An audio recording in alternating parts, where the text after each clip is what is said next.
வணக்கம். என்னதான் பாரத மாதாக்கு ஜெய் பாரத மாதாக்கு ஜெய்னு கத்துனாலும் தமிழ்நாட்டு மக்கள் பாரதிய ஜனதா கட்சியினரை ஒரு தேச நலன் காக்கும் கட்சி, ஒரு தேசபக்த கட்சி என்று ஏற்றுக்கொள்வதில்லை. அது ஏன்? இந்த நாட்டின், இந்திய நாட்டின் பிரதமராக மீண்டும் நரேந்திர மோடி வந்துவிடக்கூடாது என்பதில் ஏன் தமிழ்நாட்டு மக்கள் முனைப்பாக இருக்கிறார்கள்? நேற்றும் சரி, இன்றும் சரி, இனி நாளையும் சரி, எக்காலத்திலும் பாரதிய ஜனதா கட்சியை இந்த தமிழ்நாட்டு மக்கள் ஏன் நிராகரிக்கிறார்கள்?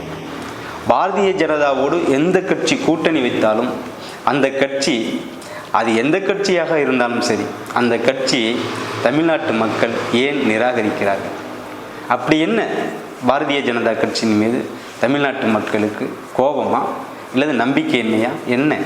அதற்கெல்லாம் காரணம் தமிழ்நாட்டு மக்கள் அன்பை உயர்வாக கருதுவது. அதற்கெல்லாம் காரணம் தமிழ்நாட்டு மக்கள் சமத்துவத்தை உயிரென போற்றுவது.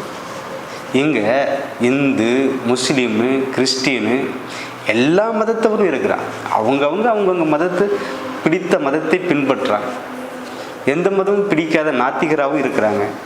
யார் எந்த மதத்தில் இருந்தாலும் அவர்கள் எல்லாம் சகோதரர்களாக, அண்ணன் தம்பிகளாக, ஒத்துமையாக இருக்கிறாங்க. அந்த ஒற்றுமையை குலைக்கும் ஒரு இயக்கமாக, கட்சியாக பாரதிய ஜனதாவை தமிழ்நாட்டு மக்கள் பார்க்கிறார்கள். அதனால தான் அந்த கட்சியை தமிழ்நாட்டு மக்கள் ஏற்றுக்கொள்வதில்லை. நீங்கள் நினைக்கலாம், என்னங்க பாரதிய ஜனதா கட்சி வளர்ந்துட்டு அப்படின்னு எங்கே பார்த்தாலும் பேசுகிறாங்க, எல்லா ஊடகங்களும் பாரதிய ஜனதா பற்றியே பேசுது, அண்ணாமலை தாங்க பெரியவர், தமிழ்நாடு முழுவதும் என் மக்கள்கிட்ட போயிட்டு பாரதிய ஜனதா கட்சி மிகப்பெரிய அளவில் வளர்த்துட்டாருங்க அப்படின்லாம் நிறைய பேர் நீங்கள் பேசி கேட்டிருப்பீங்க. நிறைய பேர் இல்லை, நிறைய ஊடகங்களில் ஒரு சிலர் பேசி நீங்கள் கேட்டிருப்பீங்க. அதுக்கெல்லாம் காரணம் பாஜக கட்சி கொள்ளையடித்து வைத்திருக்கிற அந்த 6000 கோடி தான். அதுக்கும் இப்போ உச்ச நீதிமன்றம் வேட்டு வச்சுட்டு, ஆனால் அந்த பணத்தை, அந்த ஊழல் செய்த பணத்தை, அந்த ஊழல் மூலம் திரட்டிய அந்த 6000 கோடி பணத்தை வைத்து கொண்டு ஊடகங்களுக்கு காசையை கொடுத்து பாரதிய ஜனதா வளர்ந்து விட்டதை போன்ற ஒரு மாயையை தான் காட்டுதே தவிர தமிழ்நாட்டில் பாரதிய ஜனதா கட்சி வளரவே இல்லை. உங்களுக்கு சொல்லணும்னா, நல்ல காற்று வீசும் பொழுது அங்கங்கே கிடக்கிற குப்பை கூலங்கள்லாம் அந்த காற்றோட வேகத்தில், அந்த காற்றோட உயரம் வரைக்கும் நல்லா பறக்கும். அப்படி உயர்ந்து பறக்கும்போது அந்த காகிதங்கள்லாம் என்ன நினச்சிக்குன்னா, பார் நான் வானத்தில் பறந்து போகிற பருந்தை விட உயர்வாக நான் பறக்கப் போகிறேன், விமானத்தை விட மேலே போய் பறக்க போகிறேன்னு கற்பனை பண்ணிக்கும். அந்த காற்று சுழற்சி நின்ன உடனே எல்லாம் கீழே விழுந்துடும். அதே போல தான் பாரதிய ஜனதா கட்சியின் வளர்ச்சியும். நேற்று முறை இன்னமும் பெருசாக வளர்ந்துட்டாங்க அப்படின்ற ஒரு மாய பிம்பத்தை காட்டினார்கள். இன்றைக்கி என்ன ஆயிடுச்சு? அவர்களால் ஒரு தேர்தல் கூட்டணியை கூட ஒழுங்காக அமைக்க முடியல.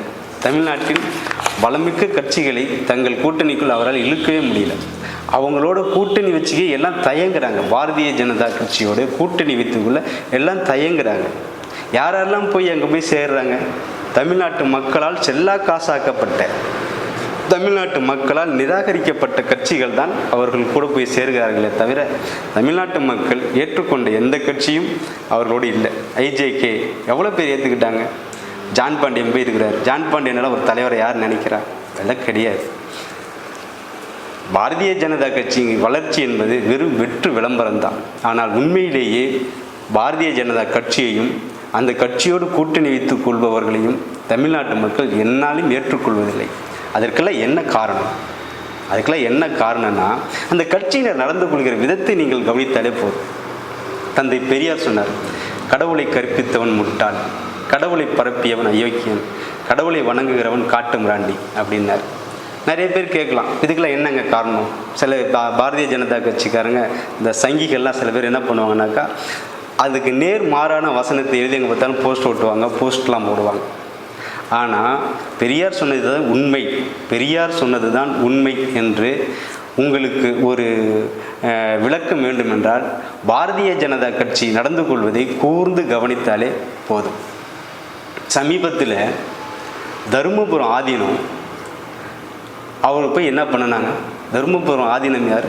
அவர் ஒரு இந்து மத தலைவர், அவர் ஒரு சைவ மட தலைவர். அவர் சிவபெருமானை மிகப்பெரிய அளவில் கடவுளாக நினைத்து வணங்கக்கூடியவர். அவர் ஒரு இந்து தான், அவர் ஒரு ஆன்மீகவாதி தான்.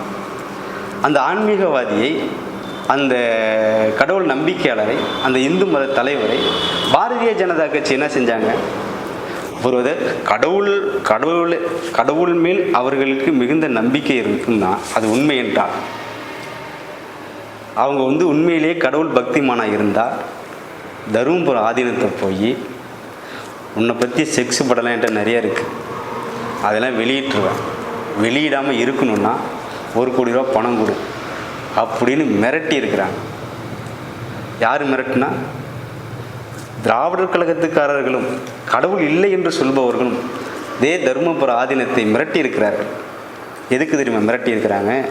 பட்டின பிரவேசம்னு அவர் ஒன்று போவார், அவர் அந்த கோயிலை சுற்றி போவார். அப்போ அவர் ஒரு பல்லக்கில் உட்காந்துக்குவார். அந்த பல்லக்கை மனிதர்கள் தூக்கி சுமப்பார்கள். இது மனிதன் தூக்கி சுமப்பது மனிதநேயத்திற்கு எதிரானது. அதனால நீ பட்டின பிரவேசம் போகக்கூடாது, முடிஞ்சால் நடந்து போ, அந்த பல்லக்கில் போகக்கூடாது அப்படி என்று சொல்லி அந்த பட்டின பிரவேசத்திற்கு எதிராக திராவிட கழகத்துக்காரர்கள், கடவுள் மறுப்பாளர்கள், சமதர்மத்தை விரும்புபவர்கள், பொது உடைமைக்காரர்கள் அதை கண்டித்து ஆர்ப்பாட்டம் செய்திருக்கிறார்கள்.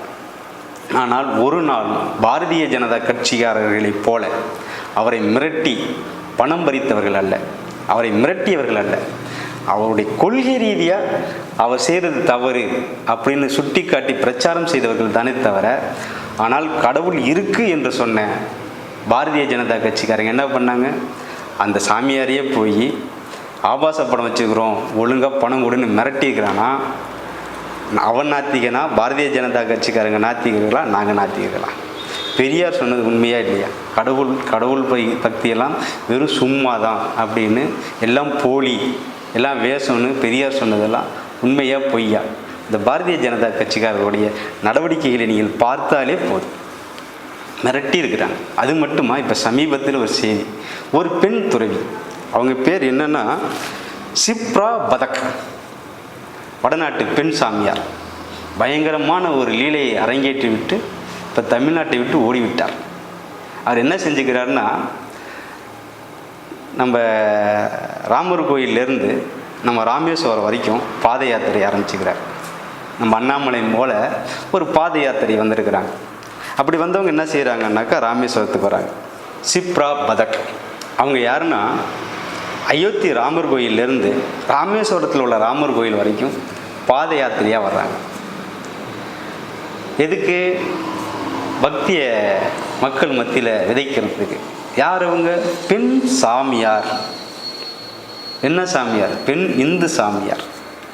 கடவுள் பக்தியை மக்கள் மத்தியில் விதைப்பதற்காக அவங்க வர்றாங்க. எப்படி விதைச்சிருக்கிறாங்க தெரியுமா? பரமக்குடிக்கு வர்றாங்க. பரமக்குடி காவல் நிலையத்தில் போய் ஒரு கம்ப்ளைண்ட் கொடுக்குறாங்க. நண்பர்களே,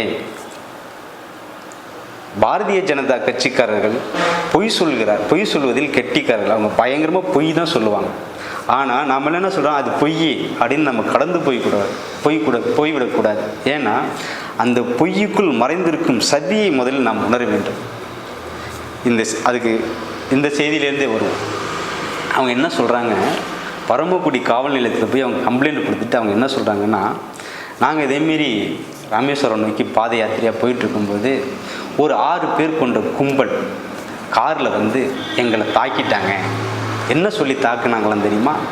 இங்கே ராமருக்கெல்லாம் வேலையே இல்லை அப்படின்னு சொல்லி ராமரை இழிவாக பேசி தாக்குனாங்க. எங்கள் கார் கண்ணாடிகள்லாம் உடைத்தாங்க அப்படின்னு ஒரு பொய்யான குற்றச்சாட்டை கொடுக்குறாங்க. என்ன சொல்லி கொடுக்குறார்கள் பாருங்கள். ராமருக்கு இங்கு வேலை இல்லை, go back Ramar. Go back மோடின்னு தான் தமிழ்நாட்டு மண் சொல்லுமே தவிர கோ பேக் ராமர் அப்படின்னு அந்த காரில் 6 பேர் சொல்லி இவங்கள தாக்கினாங்களாமா. அப்போ அவங்க என்ன சொல்ல வர்றாங்க? எதை விதைக்க இங்கே வந்திருக்கிறாங்க? ராமருக்கு நாங்கள் ராமருக்காக பாத யாத்திரை போகிறோம், இங்கே கோபேக் ராமர்னு சொல்லி 6 பேர் எங்களை தாக்கிட்டாங்க, எங்கள் கையில் அடிச்சிட்டாங்க, எங்கள் கார் கண்ணாடியெல்லாம் அடித்து உடைச்சிட்டாங்க அப்படின்னு போய் ஒரு கம்ப்ளைண்ட் கொடுக்குறாங்க. உடனே இந்த காவல் நிலையம் இந்த கம்ப்ளைண்ட்டை எடுத்து விசாரிக்கும்பொழுது அதுக்கப்புறம் தான் உண்மை தெரியுது, அப்படி ஒரு சம்பவமே நடக்கலை. மாற என்ன நடந்திருக்குன்னா, இவங்க அண்ணன் தம்பியோட சேர்ந்து வர்றாங்க, ஒரு குடும்பமும் வர்றாங்க. இவங்களே அவங்க காரை அடித்து நொறுக்கிட்டு இவங்களே அவங்க கையில் காயத்தையும் ஏற்படுத்தி கொண்டு காவல் நிலையத்தில் போய் இப்படி ஒரு பொய்யான கம்ப்ளைண்ட் கொடுக்குறாங்கன்னா, அதுவும் கோபேக் வந்து அடிக்க வந்தவன் கோபேக் ராமர்னு சொன்னான். சம்பவமே பொய். ஆனால் அவங்க எதை விதைக்க வந்திருக்கிறாங்க பாருங்க, கோபேக் ராமர் அப்படின்னு சொல்லி எங்களை அடிக்கான் அப்படின்னா உடனே என்ன மக்கள் என்ன நினைப்பாங்க, ராமருக்கு எதிராக இப்படி பண்ணுறாங்க அப்படின்னு இவங்களுக்கு ஆதரவாக திரண்டு வந்துடுவாங்க. இங்கே ஒரு மத கலவரத்தை நம்ம ஏற்படுத்திடலாம். அதுதானே இந்த பெண் சாமியாருடைய உள்நோக்கம். சாமியார்னா யார்? கடவுள் பக்தி உனக்கு இருக்குன்னா இப்படி நடந்து கொள்வது தான் கடவுள் பக்தியா? பிரக்யா சிங் அப்படின்னு சொல்லிட்டு ஒரு கோட்ஸோடைய விசுவாசி ஒரு பெண் சாமியார் என்ன பண்ணாங்க, மகாத்மா காந்தியை துப்பாக்கியால் சுட்டது. தன் வாழ்நாள் வரைக்கும் அஹிம்சையை போதித்த அந்த மகாத்மா காந்தியை துப்பாக்கியால் சுட்ட ஒருத்தவர் பெண் சாமியார். சாமியார் அது ஆணோ பெண்ணோ, சாமியார் அப்படின்னா சாமியார் வேஷத்தில் இருப்பது யார்? அவங்களுக்கு உண்மையிலேயே கடவுள் பக்தி இருந்திருந்தால் இப்படியா நடந்திருப்பாங்க? இப்போ பெரியார் சொன்னது உண்மை தானே. நம்ம காஞ்சியில் சங்கர மடத்தில் சங்கரராமன் கொலை வழக்கில் காஞ்சி சங்கராச்சாரியார் தூக்கி உள்ளே போட்டாங்க நம்முடைய மறைந்த ஜெயலலிதா அம்மா. அந்த சங்கராச்சாரியாரை பற்றி புத்தக வரலாறுலாம் நம்ம தொடர்ந்து படிச்சிருப்போம், கேட்டிருப்போம். கொலையே நடந்திருக்கு. உண்மையிலேயே கடவுள் பக்தி அவர் இருந்திருந்தால் சங்கர மடத்திலே இப்படி ஒரு சம்பவத்தை நடத்தியிருப்பாரா? நடந்திருக்குமா? ஆக அவங்களுக்கெல்லாம் தெரியும் கடவுள் இல்லைன்னு பெரியார் சொன்னது உண்மைதான் அப்படின்னு அவர்களுக்கு தெரியும். உண்மையான நாத்திகர்கள் இந்த நாட்டில் இந்த இந்துத்துவவாதிகள், சங்கிகள், பாரதிய ஜனதா கட்சிக்காரர்கள் தான் உண்மையான நாத்திகர்கள். அவங்க வந்து வேஷதாரிகள் அவங்கெல்லாம். அதே பாருங்க, அவங்க எப்படிப்பட்டவரெல்லாம் நடந்துக்கிறாங்க. பொய்யை நம்ம நாட்டுடைய பிரதமர் நம்மளுக்கு ஏற்படுத்தி கொடுத்துக்க மிகப்பெரிய ஒரு பேர் என்ன தெரியுமா? உலக அரங்கில் நம்மளை போய் சிரிக்க வச்சுட்டார். என்ன தெரியுங்களா? ஒரு நிறுவனம் ஆய்வு நடத்தியிருக்கு. அதில் உலகத்திலேயே பொய் செய்தியை பரப்புவதில் இந்தியா தான் நம்பர் 1. உலகத்திலேயே வெறுப்பு பேச்சை விதைப்பதில் இந்தியா தான் நம்பர் 1. இது எல்லாமே பாரதிய ஜனதா ஆட்சியில் பாரதிய ஜனதா கட்சிக்காரங்க செய்கிறது. வெறுப்பு பேச்சு எங்கே அதிகமாக இருக்குன்னா பாரதிய ஜனதா கட்சி ஆளுகிற மாநிலங்கள் தான். இதையெல்லாம் சிந்திக்கும் பொழுது தமிழ்நாட்டு மக்கள் எப்படி இந்த பாரதிய ஜனதா கட்சியை ஏற்றுப்பாங்க? சமீபத்தில் அண்ணாமலை ஒரு தஞ்சாவூரில் ராஜராஜன் சோழனுடைய விழாவில் பரதநாட்டியம் ஆடுவாங்க. அது ஆடக்கூடாதுன்ட்டு தமிழ்நாடு அரசு தடை விதித்தது அப்படின்னு சொல்கிறார். அது என்ன சொல்கிறாருன்னா, இந்து விரோத திமுக அரசு தடை விதித்தது அப்படின்னு சொல்கிறார். ஒரு பொய்யை மனமறிந்து சொல்கிறார். உடனே சம்பந்தப்பட்ட துறை அது பொய், அது உண்மையல்ல, தடை விதித்தது தமிழ்நாடு அரசு இல்லை, தடை விதித்தது மத்திய அரசின் கட்டுப்பாட்டில் உள்ள தொல்லியல் துறை அப்படின்னு திட்டவட்டமாக உண்மையான செய்தியை வெளிப்படையாக பத்திரிகைகள் வாயிலாக அரசாங்கமே சொல்லுது. ஆனால் அண்ணாமலை தான் சொன்னது பொய்ன்னு ஒத்துக்கிட்டாரா? கிடையாது.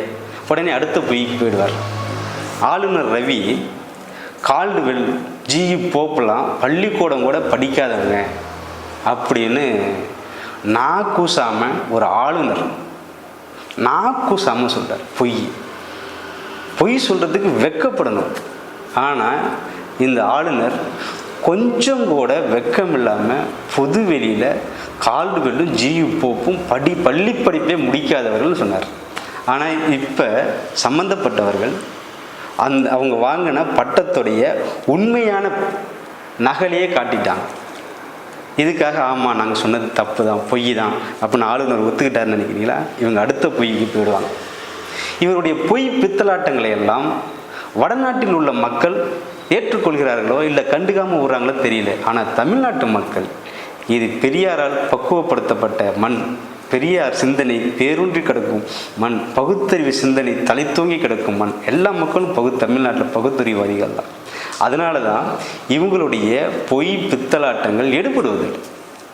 அதனால தான் பாரதிய ஜனதா கட்சி தமிழ்நாட்டில் வளர்றதில்லை. வெறுப்பு பேச்சு, நாகரிகமே கிடையாது. ஒரு விஷயம் உங்களுக்கு சொல்லணும்னா, கனிமொழியை பார்த்து அண்ணாமலை அவர்கள் ஓசியில் வாழ்கிறேன், ஓசியில் வாழ்கிறவங்க தானே நீன்னு கேட்குறாரு. யார் ஓசியில் வாழ்கிறா? கனிமொழி அவர் கவிஞர் கனிமொழியார் கலைஞருடைய மகள். கலைஞர் யார்? 5 முறை இந்த நாட்டின் முதலமைச்சராக இருந்தவர். நீண்ட நெடிய காலம் திராவிட முன்னேற்றக் கழகத்தின் தலைமை தாங்கியவர்.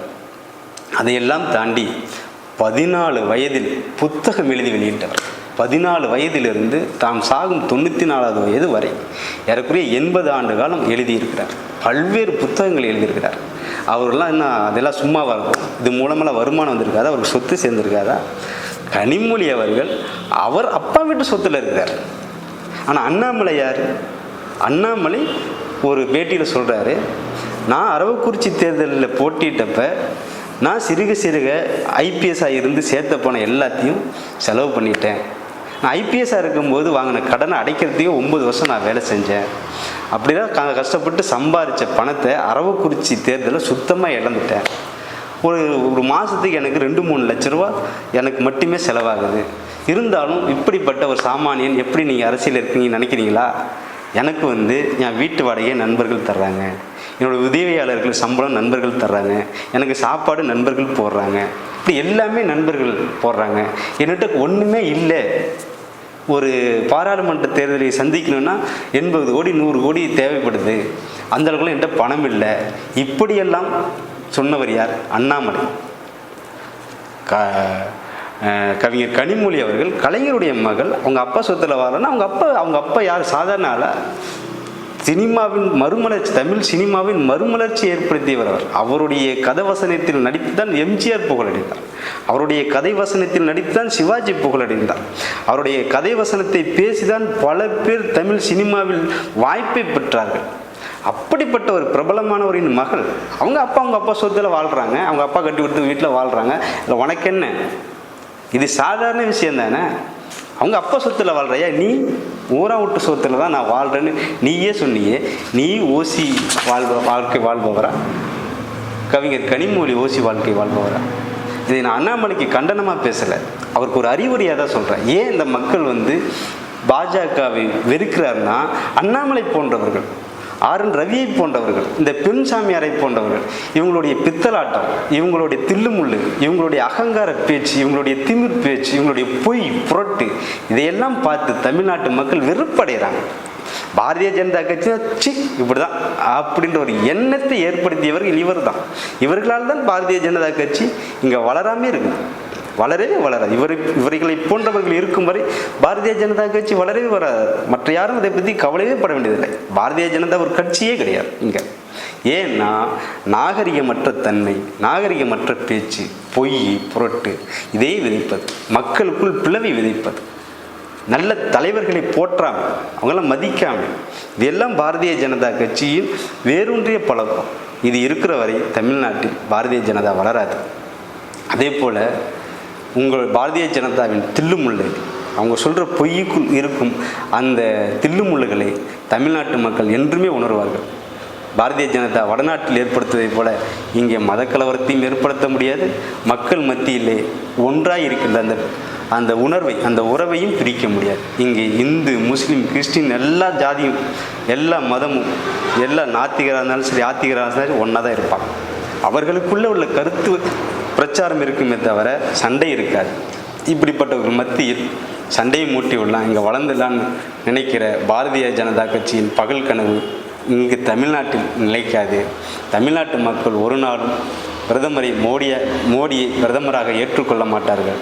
தமிழ்நாட்டு மக்கள் ஒரு நாளும் பாரதிய ஜனதா கட்சியை ஏற்றுக்கொள்ள மாட்டார்கள். நன்றி, வணக்கம்.